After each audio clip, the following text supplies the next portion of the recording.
자,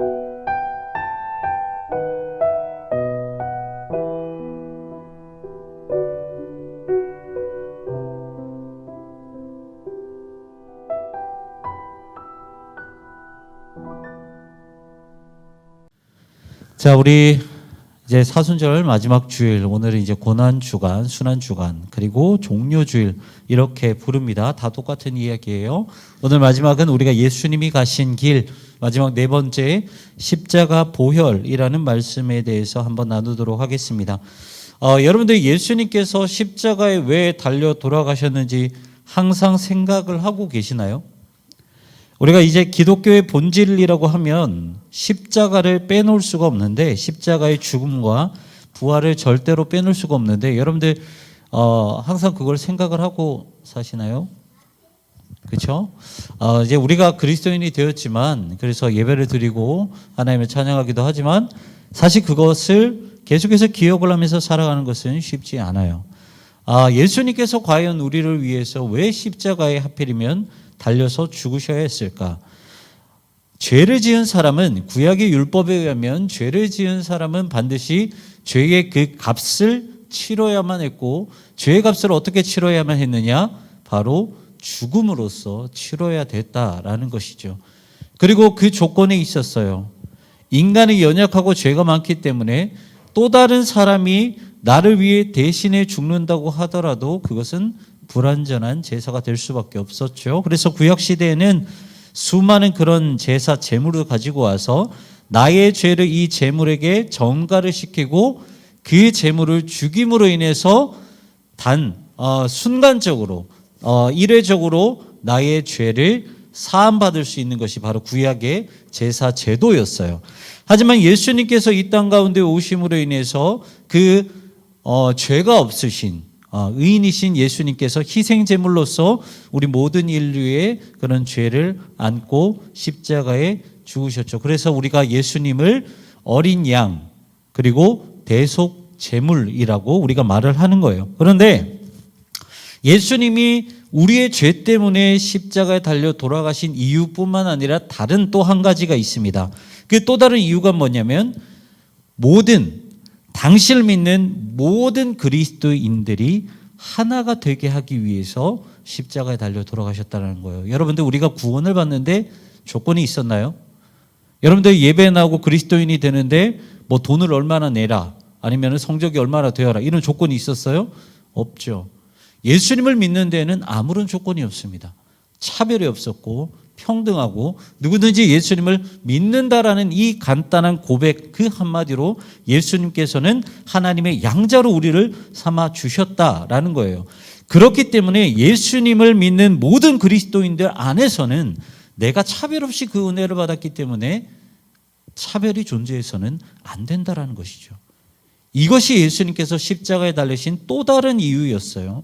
하지만 오늘 본문에 나오는 이 고린도 교회 성도들은 그런 모습을 실천하지는 못했어요. 이 우리가 읽었던 본문이 고린도전서 이제 11장인데, 고린도전서는 이 사도 바울이 어떻게 편지를 쓰게 되었느냐? 고린도 교회에 문제가, 여러 가지 문제가 생기게 되었어요. 그리고 나서 그 여러 가지 문제에 대해서 너희는 성경적으로 이렇게 해라라고 권면을 한 성경이, 그 편지가 바로 고린도전서입니다. 여러 가지 고린도 교회에 문제 있었지만 사실 문제의 원인은 똑같았어요. 고린도전서 1장에 나오면은, 1장을 보면은 그 고린도 교회에 이 다양한 문제를 만들어 놨던 그 원인이 무엇이었는가 살펴봤더니 바로 그 원인은 하나가 되지 못했다라는 것이었죠. 여러분, 그 교회와 성도는요, 예수 그리스도를 머리로 하는 한 공동체입니다. 그래서 우리가 지체라는 표현을 해요. 여러분들, 이 가시, 여기도 가시가 있는데 손끝에 가시가 찔리면은 아파요, 안 아파요? 한번 찔려볼래? 찔려볼래? 아파, 안 아파요? 아프죠. 근데 왼손이 찔렸어요. 그러면 오른손은 아무렇지 않게 할 수 있나요? 내 다리, 내 마음, 내 머리, 얘가 찔렸기 때문에 내가 아무렇지 않게 무감각하게 넘어갈 수 있을까? 없다라는 거죠. 아무리 작은 부위라 할지라도 우리가 그 부위, 그 부분이 고통스럽다면 우리 몸 전체가 고통스러운 것처럼 예수님을 머리로 한 우리 모든 성도들, 모든 그리스도인들 역시 그렇게 하나가 되어야 되고 그렇게 차별 없이 한 공동체가 되어야 됐다라는 것이죠. 그것 때문에 예수님께서 십자가에 달려 돌아가셨다라는 거예요.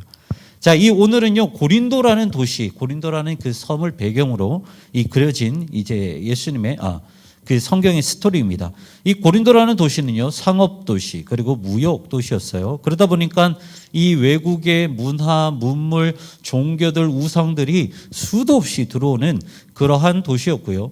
아무래도 상업 도시다 보니까 부자 사람들이 많았어요. 예, 아무래도 이렇게 물건들이 오가고 그런 도시다 보니까 부자들이 상당히 많았고 그 도시 자체도 부유한 도시였어요. 이 사도 바울은 이 고린도라는 곳에서 1년 6개월 정도 사역을 하면서 고린도 교회라는 교회를 이제 세웁니다. 이 교회를 세우고 나서 사도 바울도 똑같겠죠. 네. 개척교회 목사님이신 교회를 세운 목사님이신 사도 바울 역시나 십자가의 복음을 가장 먼저 가르쳤고 예수님께서 십자가에 돌아가신 이유에 대해서 가르쳤고 무엇보다 오늘 우리가 저와 여러분들이 말씀을 나누는 것처럼 하나가 되어라라고 그 말씀을 당연하게 가르쳤다라는 거예요. 하지만 이 당시 이 고린도 교회 안에서 이 말씀을 지키는 것이 과연 쉬웠을까? 요즘 우리는 이제 지금 이제 코로나 때문에 식사를 못 하지만 이제 보통 식사를 했죠.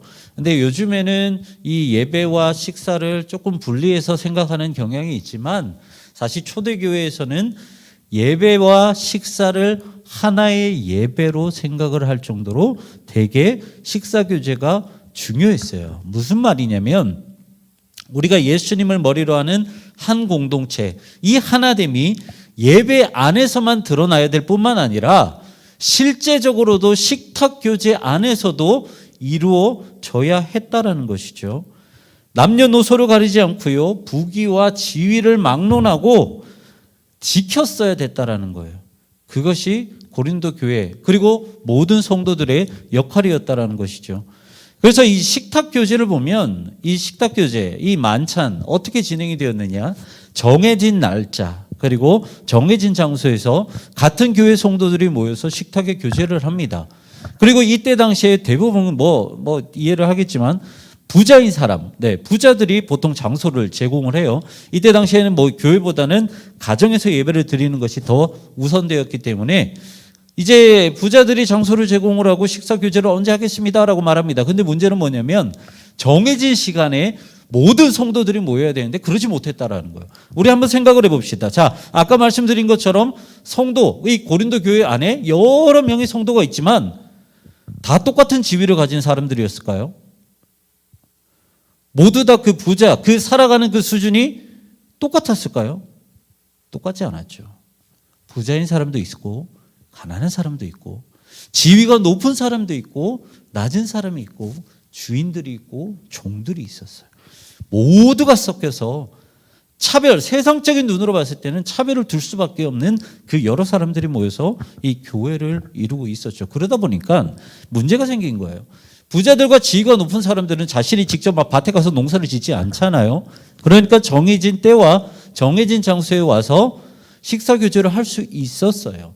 그런데 하루 벌어서 하루 먹고 살아야 하는 이 소작농들, 가난한 사람들은 어떻게든 하루에 할당된 일을 마무리하고 나서야 올 수 있었다라는 거죠. 그래야 먹고 살기 때문에. 그러다 보니까 식탁 교제가 이때 하겠습니다라고 했던 그 시간에 부자인 사람들, 지위가 높은 사람들은 아무렇지 않게 올 수 있었지만 그렇지 못한 사람들은 제때 맞춰서 오지 못했다라는 거예요. 근데 여기서 문제가 일어나죠. 여러분들 하나의 공동체, 그리고 사도 바울도 가르쳤죠. 십자가의 복음이 무엇이냐? 우리가 하나가 되어야 된다. 이웃사랑으로 우리가 실천해야 된다라고 가르쳤지만 만약에 이 가르침을 마음속에 새겼던 성도들이라면 어떻게 해야 될까요? 식사 교제에 늦은 사람이 있다면 어떻게 해야 될까? 예은아, 우리가 음식을 막 차려놓고 우리가 9시에 밥을 먹읍시다 라고 했을 때 9시에 맞춰서 오지 못한 가난한 사람들이 있고 소작농들이 있어요. 그러면 그 사람들을 어떻게 해야 될까요? 어떻게 해야 돼? 어떻게 해야 될까? 간단하죠? 기다려야 돼요. 차별이 없다면, 너와 나 사이에 평등하다면 기다려야 되는 것이 마땅한 거죠. 그런데 고린도 교회 성도들은 그러지 않았다라는 거예요. 가난한 사람들은 부랴부랴 일을 마치고 나왔더니 모든 것이 다 끝나버린 상태였죠. 네, 끝나버린 상태였어요. 이때 당시에 이 고린도 교회의 이제 부자인 사람들의 집을 보면은 빌라식으로 되어 있어요. 앞에는 넓은 마당이 되어 있고요. 그리고 이 집 안에는 7명에서 10명 정도 식사를 할 수 있는 그 부엌, 그 식탁이 있었는데, 어떻게 이제 이 장소를 활용했냐면 주인, 그리고 주인이 초대한 지인들은 이제 그 실내에서 맛있게 음식을 식탁에 앉으면서 이렇게 식사를 둘렀고요. 그리고 마당에서는 누가 먹었냐면 가난한 나그네, 그리고 주인을 섬기는 종들이 그 바깥에서 식사를 따로 했습니다. 아예 장소부터 완전히 차별시켜서 식사를 했다라는 거죠. 근데 그 모습들이 고린도 교회에 고스란히 드러내고 있다는 거예요. 사도 바울은 그걸 지적했어요. 너희가 예수 그리스도 그 십자가 보혈로 하나가 되었는데 너희 모습이 이래서 되겠느냐? 너희가 값을 지불하고 너희의 조건에 따라서 예수님이 돌아가셨고 너희에게 구원을 베푸셨냐? 그게 아니지 않느냐? 믿음만 있으면, 은혜만 있으면 너희가 예수님의 자녀가 되지 않았느냐? 그리고 나서 사도 바울이 본을 보인 것이 바로 오늘 본문이에요. 성만찬입니다. 예수님의 몸과 예수님의 보혈, 이 거룩한 식탁 교제는 누구에게나 평등하다. 이것이 바로 바울이 본을 보이는 거예요. 나는 원래 죄인이라는 사실을 깨닫기 위해 나의 공로로 그리스도인 된 것이 아니라 모든 것이 평등하다는 것을 깨닫게 하기 위해, 그래서 분열된 마음을 다시 한번 하나가 되게 하기 위해 사도 바울이 꺼낸 카드가 바로 성만찬이라는 거죠. 여러분, 성만찬은요 단순히 십자가에 달리신 예수님을 기억하는 도구가 아니에요. 성만찬은 십자가 위에 찢기시고 피 흘리신 예수님을 기억하면서 나는 죄인이구나. 나는 지금까지 차별을 했고 내가 높아지기를 원했고 그랬던 나는 죄인이구나. 하지만 나의 공로로 나의 조건을 보지 않으신 그 예수님 때문에 내가 구원을 얻었구나. 무엇보다 그리스도의 보혈로 주님과 내가 하나가 되고 우리 모두가 하나가 되었구나. 이것을 깨닫는 것이 십자가에 예수님이 달려 돌아가신 또 다른 이유가 되었다라는 거예요.